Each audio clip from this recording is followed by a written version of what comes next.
ఈ రోజు రామగుండం నియోజకవర్గంలో మాజీ ఎమ్మెల్యే కోరుకంటి చందర్ మీడియా సమావేశం నిర్వహించారు. ఈ సందర్భంగా ఆయన మాట్లాడుతూ తడిగుడ్డతో గొంతు కోసే సంస్కృతి కాంగ్రెస్ది, నమ్మించి నట్టింట ముంచడం కాంగ్రెస్ నైజం, నమ్మి ఓట్లు వేసిన బీసీ బిడ్డలకు కాంగ్రెస్ రోక చేసింది. నమ్మక ద్రోహానికి, విశ్వాసఘాతునానికి కాంగ్రెస్ పాల్పడింది.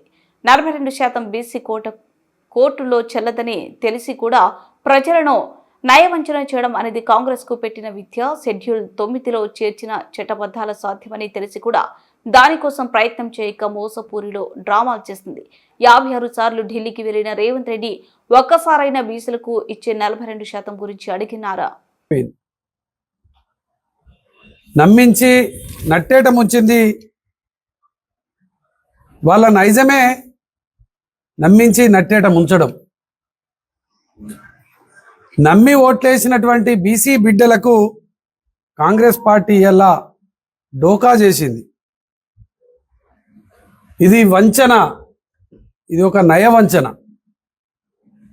నయవంచనకు తెరలేపి నమ్మక ద్రోహానికి, విశ్వాసఘాతకానికి పాల్పడ్డది ఈ యొక్క కాంగ్రెస్ పార్టీ. మరీ ఇంత అవగాహన రహితమైనటువంటి పాలన ఈ దేశంలో ఎక్కడ ఉండదు. మరి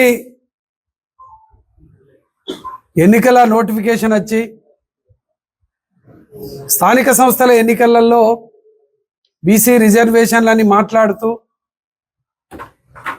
కోర్టులో స్టే వస్తుందని తెలిసి కూడా ఈ యొక్క నాటకానికి తెరలేపింది ఈ యొక్క కాంగ్రెస్ పార్టీ.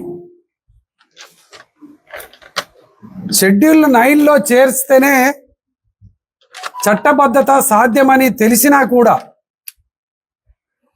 ఈ రేవంత్ రెడ్డి జంతర్ మంతర్లో ఒక నాటకం ఆడి, ఒక దీక్ష అనే నాటకం ఆడి, ఒక ధర్నా అనే నాటకం ఆడి అక్కడ ఏమని ప్రకటిస్తాడు? రాహుల్ గాంధీ ప్రధానమంత్రి అయిన తర్వాతనే ఈ రిజర్వేషన్లు సాధ్యము అని ప్రకటిస్తాడు. మరి ప్రధానమంత్రి దగ్గర అధికార పార్టీకి సంబంధించినటువంటి వాళ్ళ మీద ఒత్తిడి చేసేటువంటి 52 సార్లు ఢిల్లీకి వెళ్ళిన ఈ బీసీ కామారెడ్డి డిక్లరేషన్కు సంబంధించి వీళ్ళు ఎన్నడూ కూడా దాని మీద చిత్తశుద్ధి లేదు అనేది ఇలా తేటతెల్లమైపోయింది.